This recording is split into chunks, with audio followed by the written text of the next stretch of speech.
بسم اللہ الرحمن الرحیم ان اللہ وملائکتہ یصلون علی النبی یا ایھا الذین آمنوا صلوا علیہ وسلموا تسلیما۔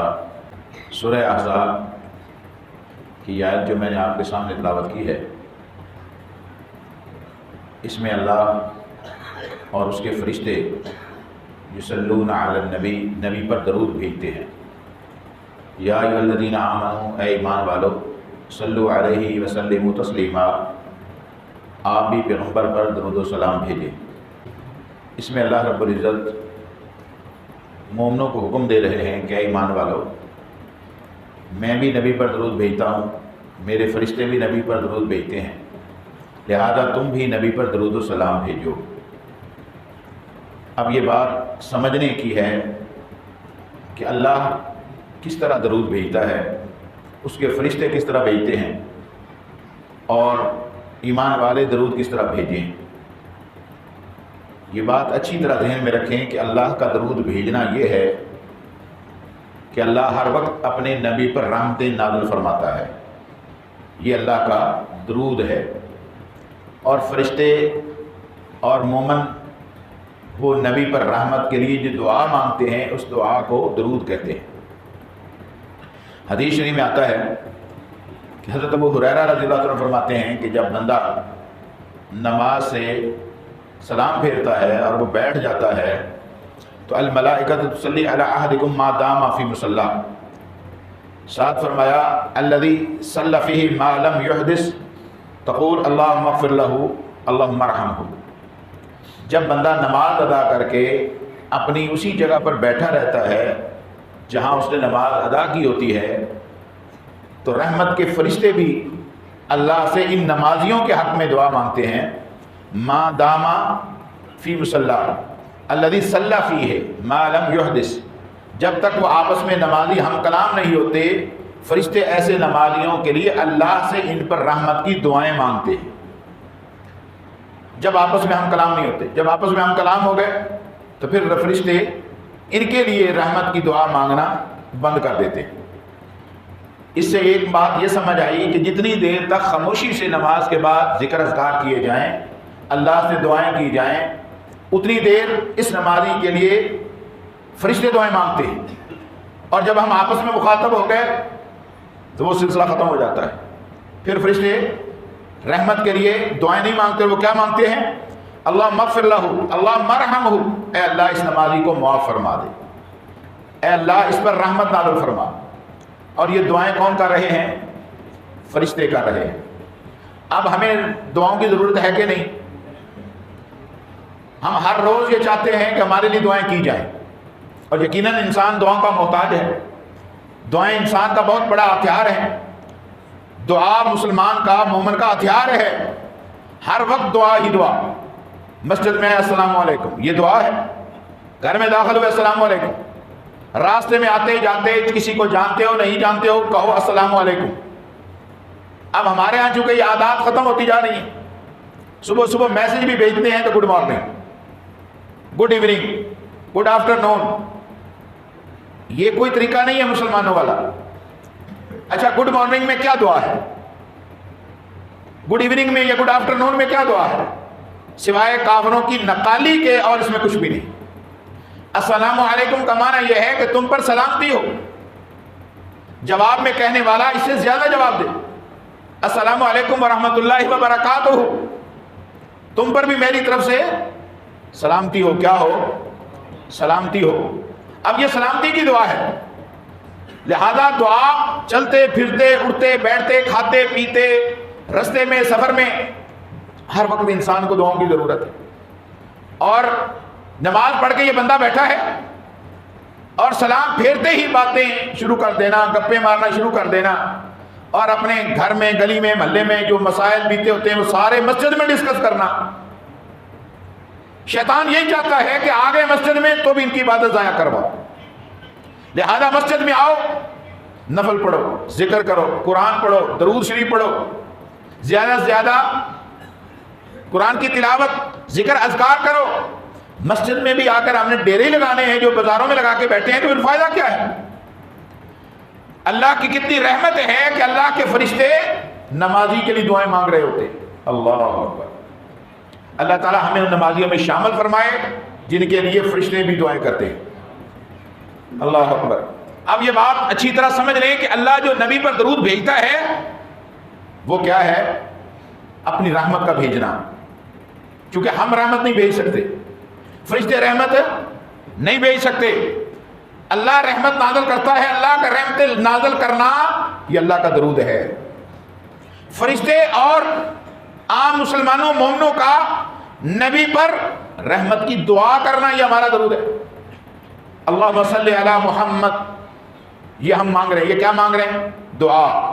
یا اے اللہ اپنے نبی پر رحمت فرما، کما صلیت علی ابراہیم، جس نے تو نے ابراہیم پر رحمت نازل کی اور ابراہیم کی اولاد پر نازل کی، اسی طرح اللہ محمد اور آل محمد پر اپنی رحمت نازل فرما۔ اچھا، ہم نام بھی مانگیں، اللہ رحمت نازل فرما رہا ہے، اللہ رحمت نازل فرما رہا ہے۔ جب ہم مانگتے ہیں تو ہماری اپنی فضیلت بڑھ جاتی ہے، ہمیں اجر و ثواب ملتا ہے، ہمارے گناہوں کی معافی ہوتی ہے، ہمارے درجات بلند ہو جاتے ہیں۔ اب اندازہ کریں وہ کیسی ذات ہے، شان والی ذات ہے کہ ہم اس کے لیے دعا مانگے، ہماری عزت بھی اللہ بڑھا دیتا ہے، ہماری شان بھی اللہ بڑھا دیتا ہے، کیونکہ ہماری نسبت اس شان والی ذات کے ساتھ ہو گئی۔ اور اللہ کو یہ بڑا پسند ہے کہ وَرَفَعْنَا لَكَ ذِكْرَكَ، جس ذات کا میں نے ذکر بلند کر دیا ہے، جو اس کے مزید اس کی عزت اور شان کے لیے دعائیں مانگتا ہے، اللہ مانگنے والے کی عظمتوں کو بھی بڑھا دیتا ہے۔ جب مانگنے والے کی عظمتیں بڑھ جاتی ہیں تو جس کے لیے مانگی جا رہی ہے اس کی شان کا اندازہ لگایا جا سکتا۔ اللہ حدیث میں آتا ہے ایک مرتبہ جو رسول اللہ پر ایک مرتبہ درود پڑھتا ہے۔ اچھا، اب یہ صحیح روایات سے، صحیح احادیث سے جو صحیح اسناد کے ساتھ ثابت ہیں، ہم وہ لوگوں کے سامنے مسائل رکھتے ہیں، ورنہ فضیلت کے لیے اور ادھر ادھر اور چیزوں، ادھر ادھر بہت ساری چیزیں جو ہے وہ لوگ شامل کرتے ہیں۔ اچھا، جب درود پڑھا جائے، نبی کا ذکر آئے تو کیا پڑھنا ہے؟ درود۔ کیا پڑھنا ہے؟ درود پڑھنا ہے۔ کہیں بھی انگوٹھے چومنے کا صحیح حدیث سے ثابت نہیں۔ نبی کا نام آئے، اپنے انگوٹھے چوم کے اپنی آنکھوں پر لگا لیے۔ یہ بات ذہن میں رکھیں، یہ جو ہمارے ہاں یہ طریقہ چل رہا ہے یہ کسی صحیح روایت سے ثابت نہیں ہے۔ صحیح روایت سے کیا ثابت ہے؟ جب نبی کا ذکر آئے اپنی زبان کو حرکت دے کے کہیں صلی اللہ علیہ وآلہ وسلم، یہ ہے صحیح طریقہ۔ اور ہم نے ہر اس طریقے پر چلنا ہے جو نبی نے ہمیں سکھایا ہے۔ یہ نبی کے ساتھ ہے محبت کا تقاضا، یہ ہے نبی کے ساتھ محبت، یہ ہے نبی کے ساتھ الفت، یہ ہے نبی کے ساتھ تعلق، یہ ہے نبی کے ساتھ لگاؤ۔ اور اس سے بڑا اور محبت عشق کیا ہو سکتا ہے؟ جیسے نبی نے کیا کریں گے، جس سے نبی نے روکا رکیں گے۔ ہماری بریکیں ہمارے نبی کے ہاتھ میں ہیں، ایسے ہی ہے کہ نہیں؟ اب ہر رتب و یابس شامل کر لیں، او جی اس میں کیا حرج ہے، اس میں کیا حرج ہے، اس میں کیا حرج ہے، پھر یہ دین تو نہ رہا۔ یہ تو چار پہ ہوگی کہ جب کوئی مرضی بڑھائی اس میں چپل ٹھوک دے۔ لہذا یہ دین ہے جو مکمل ہو چکا ہے۔ نبی نے یہ طریقہ بتایا، حدیث میں آتا ہے من صلی علیہ صلاۃ واحدۃ صلی اللہ علیہ عشر صلوات، جو مجھ پر ایک دفعہ درود پڑھتا ہے اللہ 10 رحمتیں نازل کر دیتا ہے۔ جو نبی پر ایک دفعہ رحمت کی دعا کرتا ہے، اللہم صلی علی محمد، یہ ایک دفعہ دعا ہے نبی پر رحمت بھیجنے کی، اللہ بدلے میں 10 رحمتیں اس بندے پر نازل کر دیتا ہے۔ سبحان اللہ۔ حالانکہ ہم نہ بھی مانگے اللہ تو رحمت نازل کر رہا ہے اپنے پیغمبر پر۔ ہم نے دعا کر کے ہم نے اپنا بھلا کیا ہے، ہم نے اپنا فائدہ اٹھایا ہے۔ اور کمال جائے، یہ کیسا کمال کا کاروبار ہے کہ آپ کو فائدہ 10 گنا زیادہ ہو رہا ہے۔ ایک مرتبہ آپ نے نبی پر درود بھیجا صلی اللہ علیہ عشر صلوات، 10 مرتبہ اللہ رحمت نازل کرتا ہے۔ وحطت عنہ عشر خطیئات، اللہ اس کے نامہ اعمال میں جو گناہ لکھے ہیں نا 10 گناہ بھی مٹا دیتا ہے۔ 10 رحمتیں، 10 گناہ معاف۔ ورفعت لہ عشر درجات، اللہ 10 درجے بھی بلند کر دیتا ہے۔ اللہ 10 درجے۔ دنیا میں انسان گراؤنڈ فلور کو پسند کرتا ہے، فٹیگ نہ ہو، چڑھنا مشکل نہ ہو، تھکاوٹ نہ ہو، ایسے ہی ہے نا؟ اور جنت میں جتنا درجہ اور اونچا ہوتا جائے گا وہ اور قیمتی درجہ ہوگا، اور زیادہ نعمتوں والا ہوگا، اور زیادہ شان والا، حسن و جمال والا ہوگا۔ آپ ایک دفعہ نبی پر درود پڑھ رہے ہیں، آپ کے 10 درجات اللہ تعالیٰ اور بڑھا دیتا ہے، 10 نامہ اعمال سے گناہ بھی نکال دیتا ہے، اور 10 اللہ تعالیٰ رحمتیں بھی نازل کر دیتا ہے۔ اب یہ عمومی کلیہ ہے۔ آپ کہیں گے میں تو 100 مرتبہ پڑھوں گا، آپ 100 مرتبہ پڑھ سکتے ہیں؟ پڑھ سکتے ہیں کہ نہیں؟ پڑھ سکتے ہیں۔ تو اللہ 100 کے بدلے میں 1000 گناہ معاف کرتا ہے، اللہ 1000 درجات بلند کرتا ہے، اللہ 1000 درجات بڑھا نہیں سکتا؟ اگر آپ پڑھ سکتے ہیں، جس نے آپ کو توفیق دی ہے وہ خالق ہے، جتنا پڑھتے جاؤ گے اللہ اور اس کے رسول کے قریب ہوتے جاؤ گے۔ یہ اللہ کا کمال کی یہ عبادت ہے، اور سب سے آسان ترین یہ عبادت ہے۔ اللہ اکبر، 10 گناہ معاف، 10 درجات بلند، 10 اللہ کی رحمتیں۔ اور حدیث میں آتا ہے، فرمایا کہ قیامت والے دن سب سے زیادہ قریب ترین رسول اللہ کے ساتھ وہ ہوگا، فرمایا اول الناس بیوم القیامت اکثرہم علیہ صلاۃ، سب سے زیادہ قریب رسول اللہ کے قیامت والے دن وہ ہے جو رسول اللہ پر سب سے زیادہ دنیا میں درود پڑھتا ہوگا، سب سے زیادہ درود۔ یہ ایسی کمال کی عبادت ہے۔ اور بدعتی جو ہوتے ہیں نا، بدعتی جنہوں میں دین میں نئی نئی چیزیں شامل کی ہوں گی، اور اس میں کیا حرج ہے، اس میں کیا حرج ہے، وہ دور ہٹا دیے جائیں گے کہ ان کا نبی کے ساتھ تعلق ہی کوئی نہیں، وہ نبی کے قریب نہیں آ سکتے۔ اور ہمیں انشاءاللہ اللہ کے قریب ہونا ہے۔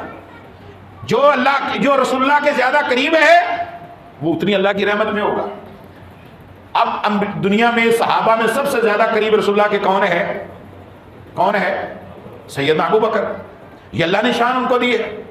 اور خلفائے راشدین، 10 مبشرہ، اصحاب بدر، اصحاب احد، اصحاب خندق، علی ھذا القیاس، اسی طرح بیعت رضوان والے۔ اب جو زیادہ رسول اللہ کے قریب ہے وہ اتنا ہی اللہ کے قریب ہے، اور جو ہم میں سے قریب ہونا چاہتا ہے وہ زیادہ رسول اللہ پر درود پڑھے۔ سب سے آسان طریقہ، مگر شرط یہ ہے کہ درود بھی وہ پڑھے جو رسول اللہ نے سکھایا ہو۔ ہمارے ہاں اب درود بھی بڑے جعلی بن گئے۔ اندازہ کریں نا، جس قوم میں دودھ نہ اصلی ملتا ہو، آٹا نہ خالص ملتا ہو، چاول خالص نہ ملتا ہو، مرچیں خالص نہ ملتی ہوں، مسالے خالص نہ ملتے ہوں، گھی خالص نہ ملتا ہو، وہاں دین خالص ڈھونڈنا بھی بڑا مشکل ہے۔ اب جب ہم ناقص دین سمجھ کر سن کے عمل کر کے عادی ہو گئے ہیں، تو آج خالص دین جب سنتے ہیں تو ہماری طبیعتیں خراب ہوتی ہیں۔ قرآن میں آتا ہے جب اللہ کا ذکر کیا جائے نا، لوگوں کو دل تنگ پڑنا شروع ہو جاتے ہیں، کہتے ہیں بابوں کا ذکر کیوں نہیں ہو رہا، پیروں فقیروں کا ذکر کیوں نہیں ہو رہا، فلان کا ذکر کیوں نہیں ہو رہا۔ او بھائی، اصل عبادت اللہ کی ہے۔ سب سے بڑا ذکر کس کا؟ اس کے بعد اس کے رسول کا، اس کے بعد کوئی نصیحت بڑوں سے، بزرگوں سے، اساتذہ سے لینی ہے، الحمدللہ جو قرآن و سنت کے مطابق کوئی حرج نہیں، مگر ہم نے دین لینا ہے رسول اللہ سے، ہم نے عبادت کرنی ہے اللہ کی، ہم نے طریقہ لینا ہے محمد رسول اللہ صلی اللہ علیہ وسلم سے۔ یہ خالص دین جب دیا جاتا ہے طبیعتیں تھوڑی بگڑتی ہیں، چونکہ وہ ناقص دین سن کے عمل کر کے عادی ہو گئی ہیں۔ اس لیے خالص درود لینا بھی ضروری ہے۔ آج یہ درود تنجینہ ہے، یہ درود ماہی ہے، یہ درود لکھی ہے، یہ درود پتہ نہیں تاج ہے، یہ فلاں ہے۔ اب ان کی سند کیا ہے؟ یہ کب ایجاد کیے گئے؟ 10 سال، 20 سال، 50 سال، 100 سال۔ درود ہم نے وہ پڑھنا ہے کہ جو ہم ہر تشہد میں نماز میں پڑھتے ہیں۔ خالص درود ابراہیمی ہے۔ توحید کا سب سے بڑا سمبل ابراہیم علیہ السلام تھے، اور اللہ نے انہی مواحد کی نسل میں سے محمد رسول اللہ صلی اللہ علیہ وسلم کو پیدا کیا۔ اور آپ کا حسب نسب اتنا پاک اور صاف ہے، اتنا جس طرح چمکتا ہوا سورج ہے، اسی طرح محمد رسول اللہ صلی اللہ علیہ وسلم کا حسب نسب چمکتا ہوا ہے، صاف ستھرا ہے۔ اللہم صلی علی محمد وعلی آل محمد کما صلیت علی ابراہیم وعلی آل ابراہیم انک حمید مجید۔ ہم نے خالص درود پڑھنا ہے، کوئی درود میں ملاوٹ نہ ہو، اس موقع کا اور درود، اس موقع کا اور درود، اس موقع کا اور درود۔ سمجھ جاؤ یہ رونگ نمبر ہے، یہ غلط ہے۔ رسول اللہ کا یہ بتایا ہوا طریقہ ہے۔ ہاں کچھ درود ہیں جو ثابت ہیں تھوڑے بہت الفاظ کی تبدیلی کے ساتھ، مگر جو صحیح سند کے ساتھ ثابت ہیں وہ پڑھے جا سکتے ہیں۔ جو ناقص درود ہیں اس کے قریب جائیں گے نہیں جائیں گے۔ رسول اللہ کے قریب ہونے کا سب سے آسان طریقہ، نبی صلی اللہ علیہ وسلم نے فرمایا مجھ پر کثرت سے درود جو بندہ پڑھتا ہے کثرت کے ساتھ درود کا وہ عادی ہے. فرمایا کہ من صلی علیہ او سأل علی الوسیلہ حقت علیہ شفاعتی یوم القیامہ، جو مجھ پر زیادہ درود پڑھتا ہے اور میرے لیے وسیلہ مانگتا ہے، سأل علی الوسیلہ، میرے لیے وسیلہ مانگتا ہے، فرمایا حقت علیہ شفاعتی یوم القیامہ، ایسے بندے کی سفارش کرنا محمد پر فرض ہو گئی ہے کہ میں نے اس کی سفارش کرنی. جو نبی کے لیے وسیلہ مانگتا ہے. وسیلہ کیا چیز ہے؟ اذان کے بعد ایک دعا ہے، وہ دعا میں وسیلے کا ذکر ہے. نبی کے لیے کیا مانگتا ہے؟ وسیلہ، مقام محمود. اب مقام محمود نبی کے لیے ایک بندہ مانگ رہا ہے، یا اللہ آت محمد عن الوسیلہ والفضیلہ، یا اللہ ہمارے پیغمبر کو وسیلہ دے، فضیلت عطا فرما. وہ مقام محمود تمام انبیاء رسولوں میں سے صرف محمد رسول اللہ کو اللہ عطا فرمائیں. اللہ سے بندہ یہ مانگ رہا ہے، یا اللہ ہمارے پیغمبر کو وہ مقام محمود عطا فرما. مقام محمود مانگا جا رہا ہے، ہر نماز کے بعد مانگا جا رہا ہے. فرمایا ایسا بندہ جو مجھ پر درود بھی بھیجتا ہے اور اللہ سے میرے لیے مقام محمود بھی مانگتا ہے، حقت علیہ شفاعتی یوم القیامہ، اس بندے کی تو شفاعت میرے اوپر ضروری ہے، واجب ہے، اس کی تو میں نے سفارش کرنی ہی کرنی ہے. اللہ، اس نے کیا کیا ہے؟ درود پڑھا ہے. لہذا زیادہ سے زیادہ درود پڑھا کرو.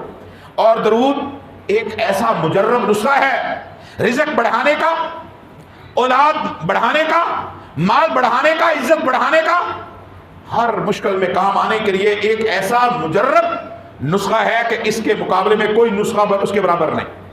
سب سے آسان سہل یہ نسخہ ہے درود شریف کا. حدیث میں آتا ہے، حضرت ابی بن کعب فرماتے ہیں اللہ کے رسول، میں جب دعا اللہ سے مانگتا ہوں، میں آپ پر درود بھیجنا چاہتا ہوں، تو میں آپ پر کتنا درود پڑھوں؟ چوتھا حصہ درود، 3 حصے اللہ سے دعائیں اپنے مطالبے اللہ کے سامنے رکھوں. آپ نے فرمایا ٹھیک ہے، فَإِن زِدْتَ، اگر زیادہ کر لے تو یہ تیرے لیے بہتر ہے. انہوں نے کہا یا رسول اللہ، نصف درود اور نصف اللہ سے اپنی طلبیں مانگیں، اپنے مطالبے اللہ کے سامنے رکھوں. فرمایا ٹھیک ہے، فَإِن زِدْتَ، اور زیادہ درود بڑھا لے تو یہ تیرے لیے بہتر ہے. پھر اس نے کہا یا رسول اللہ، 3 حصے درود، 1 حصہ، چوتھا حصہ دعائیں کر لوں. فرمایا ٹھیک ہے، فَإِن زِدْتَ، اگر درود اور کر لے تو یہ تیرے لیے بہتر ہے. تو اس نے جب اندازہ لگایا نا کہ یہ تو درود رسولہ بڑھاتے جا رہے ہیں، کیا لگایا اللہ کے رسول، اجعل لک صلاتی کلھا، پھر تو میں سارا آپ پر درود ہی نہ پڑھتا رہوں، سارا ٹائم درود ہی درود، درود ہی درود، اپنا کوئی مطالبہ اللہ کے سامنے نہ رکھوں. تو نبی صلی اللہ علیہ وسلم نے فرمایا قال اذا تکفی ہمک ویغفر لک ذنبک، اور اگر تو سارا درود پڑھتا رہے، اذا تکفی ہمک، اللہ تیری پریشانیاں غم دور کر دے گا اور اللہ تیرے سارے گناہوں کو معاف کر دے گا. اللہ، گناہ بھی معاف، پریشانیاں بھی ختم. کلیہ کیا ہے؟ درود ہی پڑھتا ہے. اب نبی پر جو درود پڑھ رہا ہے اس کے غم بھی ختم، پریشانیاں ختم، جو بھی پریشانی مالی جانی وسائل کی اور کوئی بھی پریشانی سب تو، اور گناہ بھی سارے معاف. اللہ اکبر. اب بتاؤ اس سے زیادہ مجرب اور آسان کوئی نسخہ ہے؟ لوگ نا بڑے وظیفے پوچھتے ہیں علماء سے، وظیفے بتاؤ جی، وظیفے بتاؤ، عمل نہیں کرنا چاہتے، وظیفوں سے کام چلانا چاہتے. آدھی ہے نا قوم، محنت کر کے پرچہ حل نہیں کرنا، کوئی شارٹ کٹ مانگنے، بوٹی لگ جائے، نقل لگ جائے، کہیں سیٹنگ ہو جائے، نمبر لگ جائیں. نہیں، اس سے آسان نسخہ اور شارٹ کٹ کوئی نہیں ہو سکتا. اللہ کو آپ کے دل کا پتہ ہے، آپ کے دل میں کیا وسوسہ پیدا ہوتا ہے اس کا بھی اللہ کو پتہ ہے. وما يلفظ من قول الا لديه رقیب عتید، جو انسان کی زبان پر الفاظ زبان پر آتے ہیں نا وہ بھی اللہ کو پتہ ہے. یوسوس نفسہ، جو دل میں وسوسے پیدا ہوتے ہیں نا اللہ کو اس کا بھی پتہ ہے. جب اللہ کو ہر چیز کا پتہ ہے تو اس کو یہ بھی پتہ ہے کہ اس کی کیا ڈیمانڈ ہے، اسے کس چیز کی ضرورت ہے. ایسا ہے کہ نہیں؟ اللہ کو سب پتہ ہے. اچھا، ہمارے ہاں اکثر لوگ دعائیں کرواتے ہیں جی کام نہیں چل رہا، رزق بند کسی نے کر دیا ہے، جی کاروبار نہیں چل رہا، فلاں ہو گیا فلاں ہو گیا. یہ انبیاء، یہ صحابہ کے سوالات ہی نہیں ہوتے تھے. صحابہ کے سوالات نہیں تھے، ان کو پتا تھا جو اللہ نے رزق لکھ دیا وہ ملے گا. ان کے سوال ہوتے تھے یا رسول اللہ جنت کے کیسے قریب ہو جائیں، جنت سے کیسے دور ہو جائیں، یا رسول اللہ کوئی عمل ایسا بتائیں ہماری نجات ہو جائے، نجات کس میں ہے، یا رسول اللہ قیامت کی نشانیاں کیا ہیں. ان کے سوالات اس لیے وہ ترقی کر گئے. اور ہم رزق کس طرح بڑھ سکتا ہے، ہم اس طرح کے سوالات کرتے. دکان کس طرح چل سکتی ہے، کوئی ایسا وظیفہ، کوئی ایسا تعویذ، یعنی سارے مسائل وہ پوچھ رہے ہیں جو پیٹ کے ارد گرد گھومتے ہو. جب رزق ہمارا اللہ نے لکھ دیا ہے تو وہ اللہ ہمیں عطا کرنے والا ہے، وہ عطا کرے گا. اللہ اکبر. حدیث میں آتا ہے کہ ایک صحابی نبی علیہ السلام نے دیکھا، آپ مسجد میں تشریف فرمائے، ایک شخص آیا، اس نے وضو کیا، 2 رکعت نماز پڑھی، جلدی جلدی اس نے ہاتھ اٹھائے، دعا کی، اپنی خواہشات اللہ کے سامنے رکھی اور اٹھ کے چل دیا. آپ نے اس کو روکا، آپ نے فرمایا دیکھو ادھر آؤ، تم نے یہ کام جلدی جلدی میں کیا ہے، اس سے بہتر ہے کہ تم آرام سے 2 رکعت نماز ادا کرو، پھر اللہ کی تعریف کرو، دعا کرنے سے پہلے اللہ کی تعریف کرو، پھر اللہ کے نبی پر درود پڑھو، اس کے بعد اپنی دعا مانگو، آخر میں پھر نبی پر درود پڑھو. فرمایا کہ اللہ تیری کبھی دعا کو رد نہیں کرے گا. یہ آپ نے طریقہ سکھایا. ہمارے ہاں درود کا ذکر ہی نہیں. کچھ لوگوں نے درود پڑھنا چھوڑ دیا اور کچھ نے درود کے نام پر وہ بدعت ایجاد کر لی کہ انہوں نے اپنے دین کا، ایمان کا بیڑا غرق کر لیا. نہیں میرے بھائیوں، ہم نے رسول کے طریقے کے مطابق چلنا ہے. اس لیے دعا کی قبولیت کے لیے درود کا پڑھنا شرط ہے. ساری نماز آپ نے پڑھ لی اور تشہد میں درود و سلام نہ پڑھا جائے، نماز ہوتی نہیں ہوتی. درود و سلام کے بعد آپ اپنی دعائیں مانگتے ہیں. تشہد میں یہی طریقہ ہے، یا ایھا الذین آمنوا صلوا علیہ وسلموا تسلیما. اچھا، بعض لوگ یہ بھی سمجھتے ہیں کہ پہلے تشہد میں صرف تحیات ہے، دوسرے میں ساتھ درود بھی ہے. نہیں، قرآن کیا کہہ رہا ہے؟ یا ایھا الذین آمنوا صلوا علیہ وسلموا تسلیما. آپ نے درود و سلام نبی پر پڑھنا اکٹھا، چاہے پہلا تشہد ہو چاہے بعد والا تشہد ہو. ہاں، اس میں روایتیں 1-2 ملتی ہیں کہ پہلے تشہد میں صرف درود تحیات اور دوسرے میں درود بھی ساتھ، وہ اس آیات کے نزول سے پہلے کی ہے. لہذا پہلا تشہد ہو دوسرا تشہد ہو، آپ نے دونوں قسم کے تشہد کے اندر آپ نے درود بھی پڑھنا ہے، سلام بھی نبی پر پڑھنا ہے. آگے سمجھ؟ انشاءاللہ یہ مسئلہ آج کے بعد بھولے گا نہیں اور بھولنا بھی نہیں چاہیے، تاکہ کثرت سے نبی پر درود پڑھا جائے. اللہ اکبر. حدیث میں آتا ہے نبی علیہ الصلوۃ والسلام ممبر پر بیٹھے، تشریف لائے، آپ ممبر پر بیٹھے، اور جب آپ ممبر پر آ گئے تو حدیث میں آتا ہے کہ نبی علیہ الصلوۃ والسلام نے فرمایا بعد من ذکرت عنده ولم يصلي عليك فقلت آمین. آپ ممبر پر چڑھے، آپ نے فرمایا وہ بندہ ہمیشہ کے لیے اللہ کی رحمت سے دور ہو جائے جس کے سامنے میرا ذکر ہو پھر مجھ پر درود نہ پڑے. تو جبرائیل نے آمین کہا.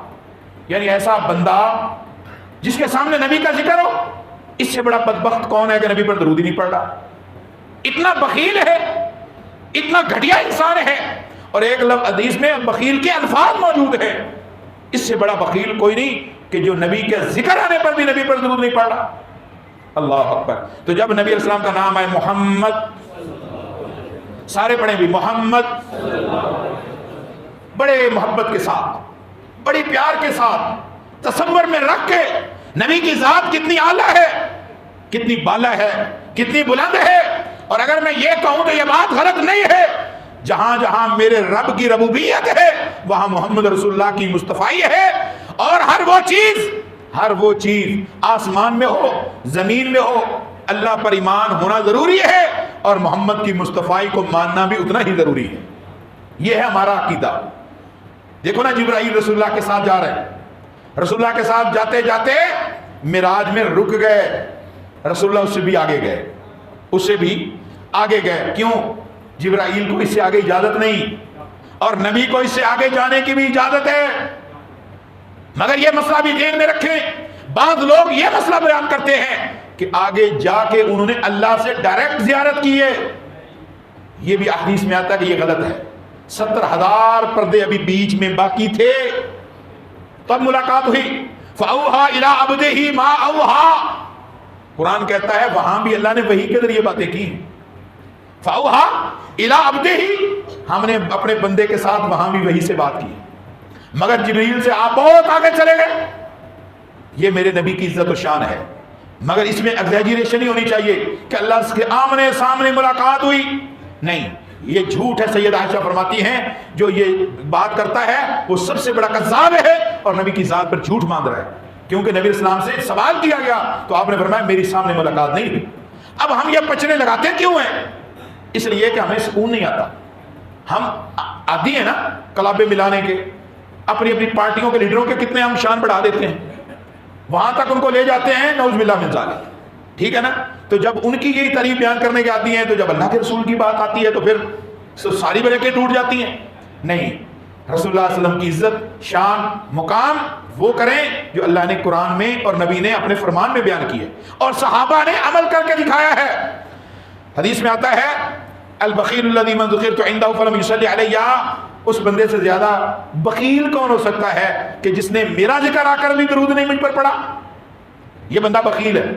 لہذا ہم نے بخل دکھانا جب نام آئے محمد صلی اللہ علیہ وسلم، چلتے پھرتے اس کی تسبیحیں نکالا کرو، عادی ہو جاؤ ایک دن میں کئی مرتبہ درود. اور جمعے کا دن تو ہے ہی اسپیشل درود پڑھنے کا دن، اس میں تو ایک گھڑی ایسی ہے اگر مل جائے تو کمال ہو جائے. کوشش کرو وہ گھڑی جب آئے تو ہم درود پڑھ رہے ہو. لہذا اہتمام کے ساتھ جمعے میں آنا، جلدی آنا، نہا دھو کے آنا، اہتمام کر کے آنا، صاف ستھرے کپڑے، صاف اچھی خوشبو خوبصورت لگا کے آنا، اگلی صفوں میں آ کے بیٹھنا اور انتظار خطیب کا کرتے کرتے ذکر کرتے رہنا، قرآن پڑھتے رہنا، درود پڑھتے رہنا. ان عادتوں کو اپناؤ بھائی. زندگی تیزی کے ساتھ ضائع ہو رہی ہے، وقت گزر رہا ہے، وقت گزر رہا ہے. وہ جو جمعہ ہم نے پچھلا پڑھایا تھا اب کبھی نہیں آئے گا. آج جو جمعہ پڑھ لیں گے پھر کبھی قیامت تک یہ وقت آ نہیں سکتا. اس لیے اپنے گزرے ہوئے لمحات کو قیمتی بناؤ. حدیث میں آتا ہے نبی صلی اللہ علیہ وسلم نے فرمایا من نسی صلاۃ علیہ خطیہ طریق الجنہ، جس مجھ پر درود پڑھنا بھول گیا وہ جنت کا راستہ ہی بھول گیا، وہ جنت کا راستہ چھوڑ دیا اس نے. جو مجھ پر درود پڑھنا بھول گیا، جنت کے راستے سے ہٹ گیا، وہ کسی اور راستے پر بیچارہ سفر کر رہا ہے.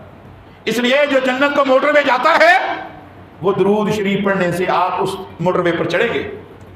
لہذا درود انشاءاللہ پڑھیں گے نا، کثرت کے ساتھ پڑھیں گے، ہر روز پڑھیں گے، اور جمعے کو پورے اہتمام کے ساتھ پڑھیں گے. گھر بچوں کو، بچیوں کو، فیملیز کو، دوستوں کو اس بات پر لگائیں. لوگ جو پریشان ہیں ان کو درود زیادہ پڑھو. اذا تکفی ہمک ویغفر لک ذنبک، اللہ تیرے ساری پریشانیاں دور کر دے گا، اللہ سارے گناہ تیرے معاف کر دے. یہ ہے درود کا اثر. کیونکہ ہم نبی کے سیرت بیان کر رہے ہیں، سیرت کے سلسلے میں خطبات ہو رہے ہیں، تو ان میں یہ لانا ضروری ہے تاکہ آپ کو نبی کی مزید عزت و عظمت و شان نکھر کے سامنے آئے. اللہ اکبر. حدیث میں آتا ہے درود کے بغیر جو دعا مانگی جاتی ہے، جیسے میں نے وہ صحابی کا ذکر کیا کہ بغیر درود کے انہوں نے دعا مانگی، جلدی جلدی دعا مانگی، یا اللہ یہ دے دے، یہ دے دے، یہ دے دے.